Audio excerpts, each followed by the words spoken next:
চলে এসেছি আবার একটা নতুন পার্ট নিয়ে। যদি আগের পার্টটা না দেখে থাকো অবশ্যই দেখে নিও। তো তোমরা তো জানো আমরা সবাই মিলে যাচ্ছি পুরী বেড়াতে, ফ্যামিলি ট্যুর। আর এখানে দেখো অনেকজনই চলে এসেছে, তো একটা ফ্যামিলি এখনও বাকি আছে, তারা খড়গপুর স্টেশন থেকে উঠবে, তাদেরকেও দেখাবো। তোমরা সবাই চেনো আমার এই ফ্যামিলির, আগে ভিডিওতে দেখেছো। তো আমরা কেউ বাড়ি থেকে খেয়ে আসিনি, তো সকালে যেহেতু আমাদের ট্রেন ছিল 9টা 9:30টার দিক করে, তো কোনো রকমে ভোরবেলায় আমাদেরকে বেরিয়ে পড়তে হয়। আর এখানে ট্রেনে উঠে আমরা ব্রেকফাস্টটা করছি। তো ব্রেকফাস্টে কী কী ছিল সেইটা আগে দেখাই।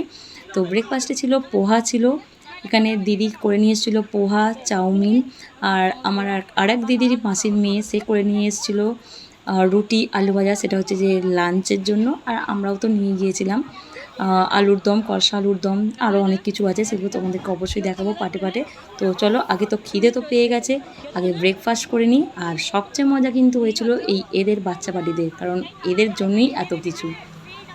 আমাদের থেকে ওরা বেশি এনজয় করেছে, এত আনন্দ করেছে, ওদের চোখ মুখ দেখলেই বোঝা যায়। তো চলো, প্রচণ্ড খিদে পেয়ে গেছে, আগে তো খেয়ে নিই, তারপর তোমাদের সাথে আরও কথা বলবো। আর হ্যাঁ, তোমাদের একটাই কাজ, ভিডিওটাকে লাইক করা, আর ভালো লাগলে কমেন্ট অবশ্যই করবে, কার কীরকম লাগলো কমেন্ট করতে ভুলো না। আর চ্যানেলটাকে সাবস্ক্রাইব করতে যেন ভুলো না, অবশ্যই চ্যানেলটা সাবস্ক্রাইব করে। আরও অনেক পার্ট আসছে। চলো আজকের মতো আসি।